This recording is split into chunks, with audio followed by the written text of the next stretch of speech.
আগতে পৰৱৰ্তী খবৰলৈ মুকলি আকাশৰ তললৈ ওলাই আহিব 5 ভাৰতীয় পাকিস্তানে মুকলি কৰি দিব 5 গৰাকীকৈ ভাৰতীয়ক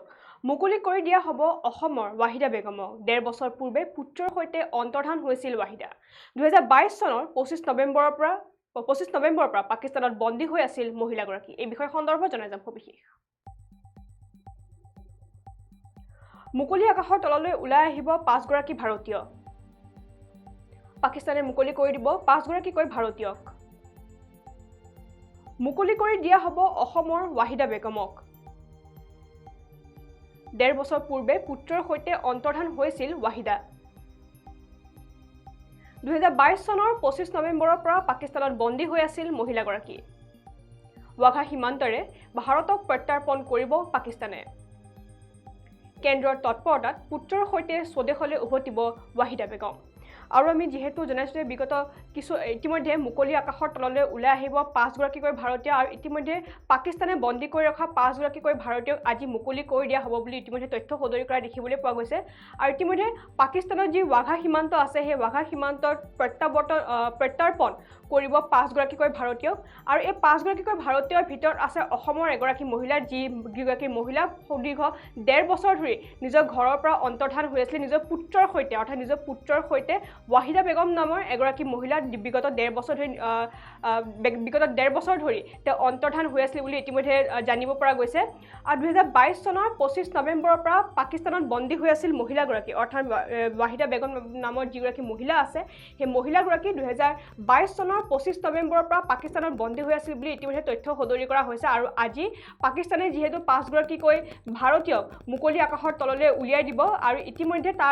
তাক লৈ ইতিমধ্যে খবৰ প্ৰকাশ হৈ থকা দেখিবলৈ পোৱা গৈছিল আৰু সেই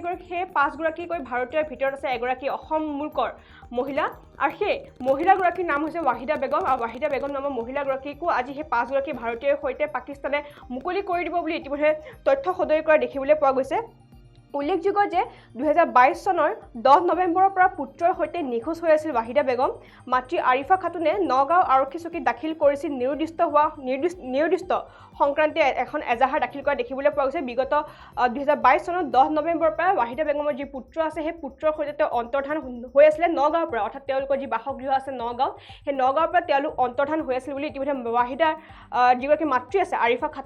খাতুনে ইতিমধ্যে মন্তব্য প্ৰকাশ কৰিছিলে আৰু ইতিমধ্যে সেই বিষয় সন্দৰ্ভত 2022 চনৰ 10 নৱেম্বৰতে যেহেতু তেওঁলোক অন্তৰ্ধান হৈছিল নগাঁৱৰ পৰা আৰু তাক লৈ মাতৃ আৰিফা খাতুনে নগাঁও আৰক্ষী চকীত এখন এজাহাৰো জিয়ৰী নিৰ্দিষ্ট হোৱা এজাহাৰ তেওঁ দাখিল কৰা দেখিবলৈ পোৱা গৈছিলে আৰু বিগত বৰ্ষৰ জানুৱাৰী মাহত পাকিস্তানৰ এজন অধিবক্তাৰ পৰা হোৱাটছএপৰ জৰিয়তে দেশখনৰ আইনী জাননীৰ প্ৰতিলিপি লাভ কৰিছিল ৱাহিদাৰ মাতৃয়ে অৰ্থাৎ বিগত বৰ্ষৰ জানুৱাৰী মাহত পাকিস্তানৰ এগৰাকী অধিবক্তা হোৱাটছএপৰ জৰিয়তে দেশখনৰ আইনী জাননীৰ প্ৰতিলিপি লাভ কৰিছিল ৱাহিদাৰ মাতৃয়ে আৰু সেই প্ৰতিলিপিখনতে পাকিস্তানস্থিত ভাৰতীয় দূতাবাসলৈ প্ৰেৰণ কৰা হৈছে বুলি উল্লেখ কৰা হৈছে অৰ্থাৎ তেতিয়াই তেওঁ গম পোৱা গৈছিল যে তেওঁ যিগৰাকী জীয়ৰী আছে ৱাহিদা বেগম সেই ৱাহিদা বেগম পাকিস্তানত আছে বুলি ইতিমধ্যে তেওঁ গম পাইছিলে সেই প্ৰতিলিপিখনৰ জৰিয়তে ৱাহিদা বেগমৰ স্বামী মহম্মদ মহচিন খানৰ মৃত্যুৰ পিছত উত্তৰাধিকাৰী সূত্ৰে স্বামীৰ পৰা ৱাহিদাই লাভ কৰিছিল 1,60,00,000 টকাৰ সম্পত্তি আৰু সেই সম্পত্তি ৱাহিদাই বিক্ৰী কৰি দিয়ে আৰু বিক্ৰী কৰি দিয়াৰ তাৰ পিছৰে পৰা নিৰ্দিষ্ট হৈ আছিল ৱাহিদা অৰ্থাৎ তেওঁৰ স্বামীৰ যি সম্পত্তি আছিলে সেই স্বামীৰ সম্পত্তি তেওঁ বিক্ৰী কৰি দিছিলে আৰু সেই স্বামীৰ সম্পত্তি বিক্ৰী কৰি দিয়াৰ পিছতে নিজৰ পুত্ৰৰ সৈতে তেওঁ অন্তৰ্ধান হৈ আছিলে নগাঁৱৰ পৰা আৰু তাৰ পিছতে ৱাহিদাৰ যিগৰাকী মাতৃ আছে সেই মাতৃয়ে নগাঁও আৰক্ষী চকীৰ জিয়ৰী নিৰ্দিষ্ট হোৱা এজাহাৰ দাখিল কৰা দেখিবলৈ পোৱা গৈছিলে আৰু তাৰ পিছতে পাকিস্তানৰ যি দূতাবাস আছে সেই দূতাবাসৰ পৰা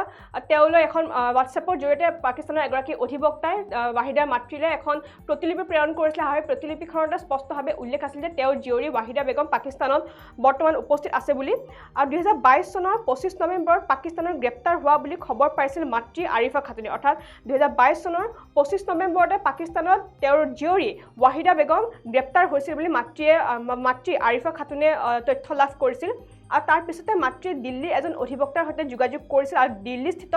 বৈদেশিক মন্ত্ৰণালয় আৰু ভাৰতত থকা পাকিস্তানৰ দূতাবাসৰ কাষ চাপিছিল আৰিফা খাতুনে আৰু কোনো পক্ষৰ পৰা সহায় নোপোৱাত আৰিফা খাতুনে দিল্লী উচ্চ ন্যায়ালয়ৰ কাষ চাপিছিল অৰ্থাৎ তেওঁলোকে নিজৰ যিগৰাকী ৱাহিদা বেগমৰ যিগৰাকী মাতৃ আছে আৰিফা খাতুনে বহুত তাঁতবাতি কৰা দেখিবলৈ পোৱা গৈছিল নিজৰ জীয়ৰীৰ বাবে যিহেতু যেতিয়া গম পাইছিলে জীয়ৰী পাকিস্তানত আছে আৰু ইতিমধ্যে বৈদেশিক মন্ত্ৰণালয়ৰ ওচৰলৈও গৈছিলে আৰু ভাৰতত থকা যি পাকিস্তানৰ যি দূতাবাস আছিলে সেই দূতাবাসত কাষ চপা দেখিবলৈ পোৱা গৈছিল কিন্তু তাৰ পৰা কোনো ধৰণৰ সহায় লাভ কৰিব পৰা নাছিলে আৰু তাৰ পিছত দিল্লী উচ্চ ন্যায়ালয়ৰ কাষ চপা দেখিবলৈ পোৱা গৈছিল আৰু পৰৱৰ্তী সময়ত উচ্চতম ন্যায়ালয়ৰ দ্বাৰস্থ হৈছিল আৰিফা খাতুন অৰ্থাৎ যিগৰাকী ৱাহিদা বেগমৰ যিগৰাকী মাতৃ আছে আৰিফা খাতুন উচ্চতম ন্যায়ালয়ৰ দ্বাৰস্থ হোৱা দেখিবলৈ পোৱা গৈছিলে আৰু অৱশেষত সৰ্বোচ্চ ন্যায়ালয়ৰ হস্তক্ষেপত তথা বৈদেশিক আৰু গৃহ মন্ত্ৰণালয়ৰ তৎপৰতাত পুত্ৰৰ সৈতে ৱাহিদা বেগমৰ প্ৰত্যাৰ্পণ সম্ভৱ হ'ব আজিৰ দিনটোত অৰ্থাৎ আজিৰ দিনটোতে তেওঁলোক আজি স্বদেশলৈ ঘূৰি আহিব নিজৰ মাতৃভূমিলৈ ঘূৰি আহিব আৰু ইতিমধ্যে পাকিস্তানে যিহেতু 5গৰাকীকৈ ভাৰতীয়ক মুকলি কৰি দিয়াৰ কথা ইতিমধ্যে প্ৰকাশ কৰা দেখিবলৈ পোৱা গৈছে আৰু সেই 5গৰাকী ভাৰতীয়ৰ লগতে অসম মুলকলৈ আজি উভতি আহিব অসমৰ কন্যা ৱাহিদা বেগম